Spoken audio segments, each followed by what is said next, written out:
अस्सलामुअलैकुम and good evening dear friends. क्या हाल है सबके? खैरियत से हैं? अच्छा दोस्तों, आज का लेसन हमारा बहुत ही इंपॉर्टेंट है। आज हम जर्मन लैंग्वेज में एक ब्रीफ लिखेंगे, ठीक है, जो आस्वाई और बे आइंस लेवल का है। ठीक है, इस ब्रीफ से ये ब्रीफ लिखा गया है इस लेवल का कि जिससे आस्वाई और बे आइंस के दोनों स्टूडेंट्स इससे फायदा उठा सकते हैं। So very important. ठीक है, जैसा कि आप जानते हैं कि अगर आप बे आइंस के स्टूडेंट हैं तो उसमें आपको ब्रीफ में पास होना आपके लिए कितना जरूरी है। ठीक है, तो आज के ब्रीफ में हम आपको ये लिखेंगे कि आपने ब्रीफ शुरू कैसे करना है, दरमियान में कैसे लिखना है और आपने एंडिंग जो है वो कैसे करनी है। ठीक है माय डियर फ्रेंड्स, तो आज का जैसे मैंने कहा आज हमने बहुत इंपॉर्टेंट ब्रीफ लिया है। ठीक है, कि आपने अगर कोई चीज ऑनलाइन ऑर्डर करवाई है, कोई चीज ऑनलाइन बिस्टेल करवाई है, वो खराब आ गई है या गलत आ गई है, ठीक है, तो उसको आपने फिरमा को खत लिखना है कि भाई आपने जो चीज मुझे भेजी है वो खराब आई है। ठीक है, उसके ऊपर आपने उसको इसको इन ब्रीफ को कहते हैं रेक्लामासियोन ब्रीफ। ठीक है, आपने उसको कंप्लेन करनी है, शिकायत करनी है। ठीक है, ये रेक्लामासियोन के ऊपर अक्सर ब्रीफ जो एग्जाम के अंदर आ जाते हैं। ठीक है, तो आप ये पैटर्न समझ लें इस ब्रीफ का, और इस तरह का अगर कोई भी ब्रीफ आ जाता है तो आप ये पैटर्न यूज कर सकते हैं। ठीक है, ओके, तो शुरू करते हैं कि जैसे सबसे पहले ये जो हिस्सा है जो कि एग्जाम के अंदर आपको आएगा कि आपने करना क्या है। ठीक है, देखिए कहता है Sie haben im Internet bei einer Firma ein Deutschbuch bestellt। ठीक है, कि आपने इंटरनेट से Sie haben im Internet, आपने इंटरनेट से by einer Firma यानी एक फिर्मा से ein Deutschbuch bestellt, एक जो जर्मन की जो किताब है वो आपने ऑर्डर करवाई है। ठीक है, इंटरनेट से आपने डॉइच बुक जो है वो बिस्टेल्ड ऑर्डर करवाई है। ठीक है, परफेक्ट आंसर है हाबन बिस्टेल्ड। ओके, जी हाबन आइन इंग्लिश बुक बेकॉमन, आपको जो किताब मिली है जो ठीक है बिकॉमन हुई आपको जो आपने रिसीव की है वो कौन सी है? इंग्लिश बुक आपको मिल गई है। ठीक है, आपने करवाई थी डॉइच बुक और मिली कौन सी आपको? इंग्लिश बुक जी बिकॉमन। Schreiben Sie einen Reklamationsbrief।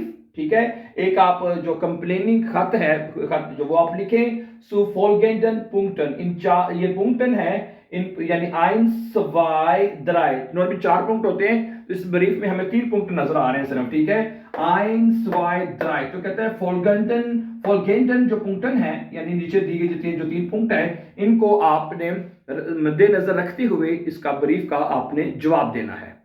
समझा रही बात आपको डियर फ्रेंड्स? ठीक है, तो ये हमें पता लग गया है हमने क्या करना है। ठीक है जी, आपने ऑनलाइन, ठीक है, यहाँ पे डॉइच बुक की जगह या कोई कुछ भी हो सकता है। जैसे अगर आपने कह दें कि आपने ऑनलाइन कोई वॉश मशीन है, कोई कैमरा है, हैंडी है, या कोई चीज भी आपने बिस्टेल करवाई है वो खराब हो गई है या कुछ अरसे बाद खराब हो गई है, तो जैसे मैंने कहा आप ये जो ब्रीफ का पैटर्न होगा जो हम इसका जवाब लिखेंगे, ठीक है, तो ये आप यूज मतलब कि आप लिख सकते हैं पैटर्न को किसी भी चीज के लिए। ठीक है, ओके, तो शुरू करते हैं। सबसे पहले आपने, मैं एक दो चीजें रह गई हैं मैंने आपको बताना था। देखिए कि सबसे अगर आप ब्रीफ लिखने जा रहे हैं तो आपने शहर का नाम और डाटुम लिखनी होती है। ठीक है, तो मैं यहाँ पे लिखना भूल गया हूं, तो पहले मैं ये वाला हिस्सा मिटा के ना मैं आपको लिख देता हूं। ठीक है, आपने सबसे पहले क्या लिखना है? देखिए सबसे पहले आप my dear brother and sister लिखेंगे, जो आप फर्ज करें आज आप लिखेंगे यहाँ पे बर्लिन।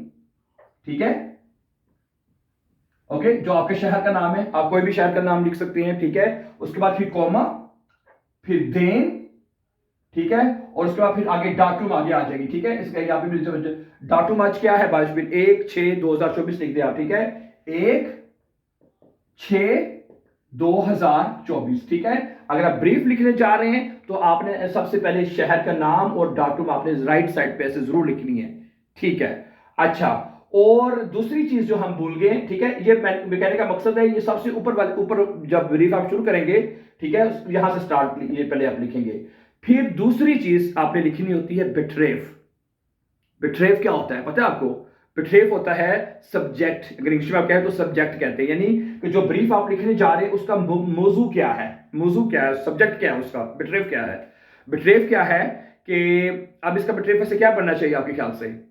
क्या मौजू होना चाहिए? ठीक है, कि आपने किताब कराई थी जर्मन लैंग्वेज की, डॉइच बुक आपने ऑनलाइन ऑर्डर की थी, मिल गई आपको इंग्लिश बुक। ठीक है, तो अब आप उनको फिर को लिखने जा रहे भाई मुझे तो मैंने तो ये, ठीक है, मुझे गलत किताब मिली है, तो इसकी जो बिट्रेफ होना चाहिए जो मैंने लिखा है फाल्शे लीफरूंग। आपने यहां पे लिखना है बेट्रेफ सबसे पहले, ठीक है, बेट्रेफ, ठीक है, जो मौजू जरूर देना इसका बेट्रेफ, ठीक है, इसका जो बेट्रेफ है वो बनेगा फाल्शे लीफरूंग। क्या बनेगा? फाल्शे लीफरूंग है। ये दो चीजें रह गई थी, मैंने सॉरी ब्रीफ शुरू करने से पहले मैं नहीं लिख सका, तो ये दो चीजें भी आपने ब्रीफ शुरू करने में जरूर लिखनी है, ठीक है। ओके, अगर आइन लाडू किसी को दावत दे रहे हैं तो उसका बेट्रेफ बनेगा आइन लाडू आ जाएगा, जो भी आप लिख रहे हैं, ठीक है। तो जो भी बेट्रेफ देने के बाद फिर शहर का नाम और डाटूम आपने जरूर लिखनी है, इसके पुंक्ट होंगे, सारी बात है, ठीक है। अच्छा, अब हम पहला पुंक्ट क्या लिखेंगे? जो हमने 4 पुंक्ट हैं, ग्रुंड फिर ये श्राइबन, आपके खत लिखने की वजह क्या है? ठीक, वजह जो है ग्रुंड जो है वो अपने ब्रीफ के अंदर से लेनी है, ठीक है, कि वजह यही है जो उस ब्रीफ के अंदर मेंशन हो चुकी है कि गलत किताब हमें जो है वो डिलीवर हो चुकी है, ठीक है। देखें, सबसे पहले आप लिखेंगे जे गेहेटे डामेन उनहेरन, ठीक है, डियर लेडीज एंड जेंटलमैन, ठीक है। अब हमें नहीं पता कि हम किसको खत लिख रहे हैं, ठीक है। तो अगर हमें पता है कि जैसे हेयर म्यूलर है, फ्राउ अन्ना है, हमें पता है किसी बंदे को, मखसूस बंदे को हम खत लिख रहे हैं, तो फिर हम उसका नाम लिखेंगे। लेकिन अगर हमें नहीं पता तो फिर हम दोनों को एड्रेस करेंगे, जैसे कि जे गेहेटे डामेन उनहेरन, फिर उसके बाद कॉमा आ जाएगा, ठीक है। और ये दोनों चीजें इससे पहले लिखनी है, ठीक है, इससे पहले, ठीक है। ओके, आगे चलते हैं। फॉर आइन वोखे, फॉर आइनर वोखे, सॉरी ये लफ्ज जो है फॉर आइनर वोखे, यहाँ पे आइनर क्यों आया? वैसे आइन क्यों नहीं मैंने लिखा दिया? आइनर क्यों आया है? बताए हैं जरा आप।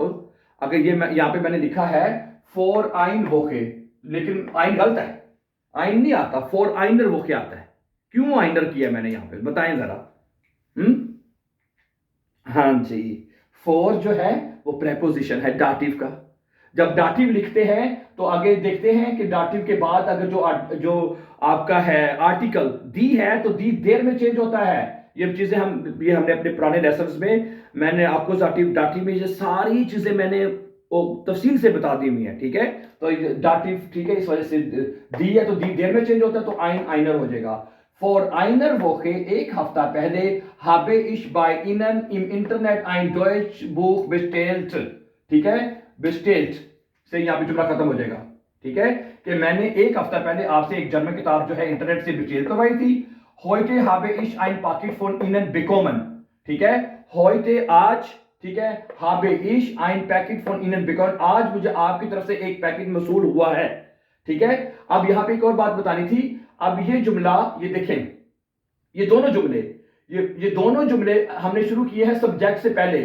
यहां पे क्या आ गया? फॉर आइनर वोखे, और यहां पे होइटे पे आ गया है। तो जब भी आप जुमले को सब्जेक्ट से पहले लिखेंगे तो पहले वर्ब आएगा, हाबे इश बाद में चला जाएगा। इधर भी देख रहे हैं, हाबे पहले आया है, इश बाद में लिखा है हमने। ओके, समझा रही बात आपको? ये चीज का भी ख्याल रखना है, ठीक है। तो heute habe ich ein Paket von Ihnen bekommen, आज मुझे आपकी तरफ से एक पैकेज जो है मसूल हुआ है, ठीक है। aber leider war in dem Paket nicht das Deutsch Buch, ठीक है, aber लेकिन, ठीक है, leider unfortunately बदकिस्मती से, war in dem Paket उस पैकेट में था नहीं थी das Deutsch Buch जर्मन किताब नहीं थी, sondern बल्कि ein English Buch बल्कि एक इंग्लिश की किताब थी। deshalb इसलिए, schreibe ich Ihnen इसलिए मैं आपको लिख रहा हूं, है। तो ये हमने ग्रुंड बता दी पहली लाइन में, ठीक है। ग्रुंड तो वही है जो जैसे वो आप देख के भी लिख सकते हैं, जुमले को आगे पीछे करके ना थोड़ा सा निपट जास में करके खुद भी लिख सकते हैं। तो पहली पॉइंट तो है जो हमने इसको बता दिया भाई कि ये वजह है। अब दूसरा पॉइंट हम लिखेंगे, ठीक है, दूसरा पॉइंट हम लिखेंगे क्या है कि देयर प्राइस, ठीक है। अब उस किताब की जो प्राइस है जो आपने पे की है उसके बारे में अब हम लिखेंगे। तो दोस्तों अब हम इसका दूसरा पॉइंट लिखेंगे। दूसरा पॉइंट ये था कि देयर प्राइस, ठीक है, जो डॉइच बुक है उसकी प्राइस के ऊपर हम बात करेंगे, ठीक है। आपने कहना है 10 डॉइच बुक कॉस्टेड 20 €, जो डॉइच बुक है, जो जर्मन की किताब है, उसकी कीमत थी 20 यूरो है। und ich habe dafür schon bezahlt, और मैंने इसके लिए पहले ही पे कर दिया है। शोन होता है पहले ही, ऑलरेडी, तो मैंने इसके लिए पहले ही पेमेंट जो है वो कर दी है। आगे कहता है 10 इंग्लिश बुक, ये जो इंग्लिश किताब है, ist sehr teuer, बहुत महंगी है, वो वेरी एक्सपेंसिव है, बहुत एक्सपेंसिव है ये किताब, ठीक है। Es kostet 40 Euro. इसकी कीमत 40 यूरो है. Und bezahle dafür natürlich nicht. ठीक है, और मैं इसके लिए dafür इसके लिए यकीनन पे नहीं करूंगा. ठीक है, und bezahle, ठीक है, und bezahle dafür natürlich nicht, और मैं इसके लिए बिल्कुल पेमेंट नहीं करूंगा. weil, क्योंकि while जो है ये नेबनज़ाट्स है. जब आप जुमला नेबनज़ाट्स में लिखेंगे, जब आपको पता ही है, इसके ऊपर भी बात कर चुके हैं पहले, तो जब while में लिखेंगे तो वर्ब और हेल्पिंग वर्ब एंड पे चला जाता है. ठीक है, देखें और पिछले जुमले पे कॉमा आएगा. while ich es nicht bestellt habe, क्योंकि मैंने ये ऑर्डर नहीं किया है. ठीक है, पर कहता है मैं इसकी कीमत 40 यूरो है और मैं ये यकीनन पे नहीं करूंगा क्योंकि ठीक है, while ich, क्योंकि मैंने ये ऑर्डर ही नहीं किया है. while ich nicht bestellt habe, क्योंकि मैंने इसको ऑर्डर ही नहीं किया. ठीक है, वर्ब और हेल्पिंग वर्ब एंड पे जाएगा क्योंकि हमारा जुमला नेबनज़ाट्स में है. आगे तीसरा पॉइंट आपने लिखना था कि was wollen Sie, आप क्या चाहते हैं. हम ये चाहते हैं bitte schicken Sie mir schnell, मेहरबानी करके जल्दी से भेज दें. mein Deutsch Buch, मेरी जर्मन किताब को जल्दी से भेज दें. फिर जुमला while में, क्योंकि weil ich es dringend brauche, क्योंकि मुझे इसकी फौरी तौर पर जरूरत है. ठीक है, फिर दोबारा देखें, नेबनज़ाट्स में जुमला होगा तो वर्ब एंड पे जाएगी. brauche एंड पे लिखा हमने. ठीक है, आगे सुने, अगला कहता है Morgen werde ich Ihnen das English Buch zurückschicken, जो जर्मन किताब है मैं कल आपको वापस भेज दूंगा. सिंपल फ्यूचर टेंस है, फुटर आइंस वर्ब एंड पे. ठीक है, आगे vielen Dank für Ihr Verständnis, आपकी अंडरस्टैंडिंग का बहुत बहुत शुक्रिया. ठीक है, mit freundlich grüßen, mit freundlich grüßen, कुछ भी नहीं लगाना, कॉमा ना punkt. ठीक है, ओके, आखिर पे आप अपना फर्स्ट नेम और सेकंड नेम लिख देंगे डियर फ्रेंड्स. ठीक है, तो this was a brief my dear friends, जो आज हमने लिखा है. ठीक है, तो जैसे मैंने कहा it's a very important brief. इस तरह का ब्रीफ जो होता है रेक्लामेशन का अक्सर एग्जाम के अंदर आ जाता है. ठीक है, तो ठीक है, thank you very much for watching and before going please don't forget to subscribe so that you can find our upcoming important videos. Have a nice time and take care.